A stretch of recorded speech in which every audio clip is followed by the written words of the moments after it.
Nabi itu kalau sama orang munafik itu sabarnya Masya Allah. Padahal Nabi perso kalau orang itu orang munafik. Karena dengan cara seperti itu, bahwa kebaikan Nabi pada seseorang itu atas perintahnya Allah dan Rasul, bukan atas nama servis. Kalau Nabi hanya baik kepada Abu Bakar, itu mungkin orang bilang, wis adune wong Abu Bakar baik sama Nabi. Tapi kalau Nabi baik sama orang munafik, Abdullah bin Ubay bin Salul, itu kalau nggak perintahnya Allah dan Rasul itu nggak bisa. Nah ini cobalah berlatih seperti itu, sehingga kita tidak mudah didikte. Ya saya ulang lagi, nggak mudah apa? Didikte. Maka di antara kebaikan Allah dan Rasul adalah bahkan orang dolim saja diberi jatah rahmat. Makanya tadi seperti mukadimah yang dibaca Pak Haris tadi, agama ini rahmatan lil alamin. Orang yang dolim saja dapat jatah apa? Rahmat, apalagi yang soleh. Nah kemudian yang perlu dicatat, kenapa kita menjadi enjoy dengan Islam? Islam itu adalah agama yang tidak didikte oleh materi. Jadi kalau Anda ingin makan enak, mungkin kalau pikiran kebanyakan orang, anak-anak muda yang milenial, yang gaul, ingin makan enak ya makan yang disukai. Misalnya sate atau bakso Malang atau apalah. Kalau orang-orang yang jadi wali gak gitu cara berpikir. Ini yang masih orisinil. Ditanya, ini dunia baru kesulitan makanan, baru resesi. Cara makan enak gimana? Jawabannya lucu. Ya gampang, idamuhu alju. Idam itu lauk. Kalau kamu ingin makan lauknya paling enak apa? Alju. Kamu harus lapar banget. Sampai kalau puasa itu melihat tempe itu wah luar biasa. Tapi kalau kamu nggak puasa, air putih itu nggak menantang. Tapi kalau puasa, tempe air putih itu menarik dan Anda tetap lahap. Apa? Karena lauk terbaik adalah alju, yaitu lapar. Nah tapi kita ini enggak, kita ini kayak orang bodoh. Kayak orang bodoh tadi, profesornya makan nyaman ya kalau sesuai selera. Nah itu kan sama dengan anak-anak ABG. Anak ABG itu makan lahap ya kalau yang disukai. Lalu bedanya apa ABG sama profesor? Kalau cara berpikir masih sama kan itu. Kiainya juga gitu. Kiai makan enak kalau yang disukai, kalau enggak. Lalu bedanya apa kiai sama orang awam? Orang awam juga gitu, makan lahap ya kalau yang disukai. Nah ternyata perilaku kita ini yang pintar sama yang bodoh sama Mas. Kalau kamu ingin berkasta lebih baik, itu cara makan enak itu apa? Idamuhu al-ju'. Lauk terbaik adalah karena kita sangat lapar. Makanya masyhur dalam cerita-cerita tarikh sirah nabawiyah. Nabi diberi hadiah, beberapa hadiah. Di antaranya ada yang diterima, ada yang enggak. Termasuk yang dikembalikan itu dokter. Ada seorang raja memberi hadiah Nabi dokter Tobit. Itu sama Nabi dikembalikan karena dokter ini sudah lama kumpul Nabi itu gak pernah sakit. Akhirnya dokter ini putus asa, ini gak perlu diobatin. Ketika ditanya kenapa ya Rasulullah engkau gak pernah sakit, karena kita ini kaum, kita ini komunitas masyarakat yang tidak akan makan kecuali lapar, dan kalau sudah makan berhenti sebelum kenyang. Jadi sederhana sekali pengobatan zaman Nabi. Sebagian besar penyakit itu pasti disebabkan kita ceroboh dalam hal makan.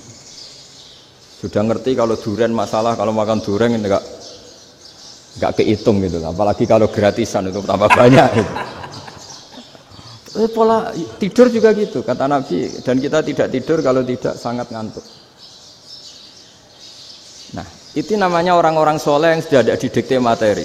Kalau yang didikte materi kan bisa tidur nyenyak kalau kasurnya enak, AC gini-gini. Sebenarnya enggak, tidur enak itu ya kalau sangat ngantuk. Mbok di gudang, mbok di bis, kalau sangat ngantuk ya semuanya ya enak. Sama, mbok lapar, mbok hanya tempe, tapi kalau sangat lapar itu ya enak. Nah ini ilmu yang mulai hilang, ilmu-ilmu yang mulai hilang. Nah, cara ibadah juga gitu. Kita ini kan, saya ini punya bapak kiai, mbah kiai. Punya guru yang sangat alim ya seorang Kiai Memun. Itu dulu kita pengkaji ilmu itu tidak pernah tahu bedanya NU dan Muhammadiyah.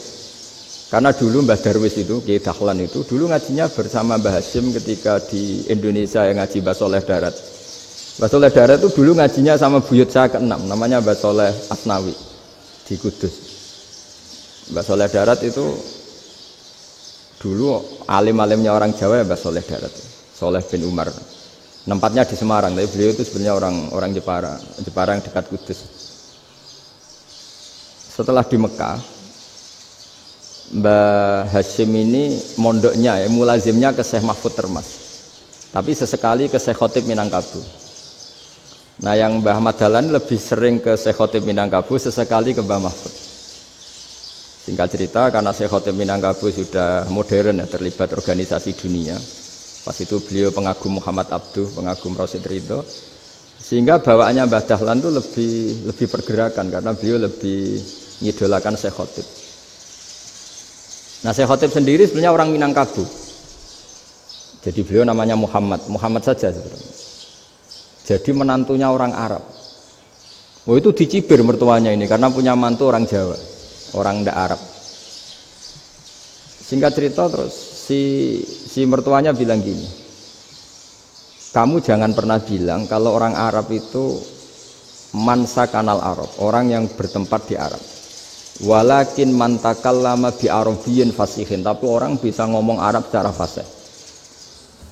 Singkat cerita, kalau kamu tidak percaya, nanti suatu saat menantu saya kalau Jumatan, tidak usah kamu kasih tahu, langsung suruh jadi khotib. Nggak usah kamu kasih tahu, sarannya tidak usah kamu kasih tahu. Kalau sekarang kan enggak. Kalau dosen mau jadi khotib kan mengumpulkan materi dulu. Lucunya di antara materinya itu dari TV, makanya jadi ribet kan khutbah sekarang. Kalau musim corona ya akan ngomong corona, musim apa yang ngomong apa. Jadi lagi-lagi didikte oleh media. Sebenarnya kalau ngomong kan sesuai kebutuhan umat, ini obatnya apa.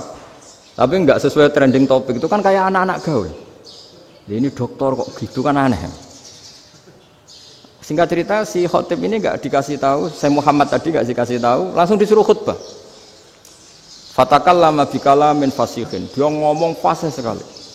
Bahkan ngalah-ngalahi fasihnya orang Arab asli. Semenjak itu beliau dapat gelar Al-Khotib, orang yang cakap berpidato berkhutbah. Makanya terus dia Khotib Al-Minangkabau. Jadi orang Indonesia itu luar biasa. Dulu yang namanya orang Indonesia di Arab Saudi itu dihormati sekali, karena yang ke sana itu pasti ulama. Sudah alim di Indonesia ke sana, termasuk Mbah Ahmad Dahlan, Mbah Hasyim dulu karena sama-sama muridnya Mbah Soleh Darat. Lama-lama yang ke sana itu TKI TKW itu ya mulai agak dibully.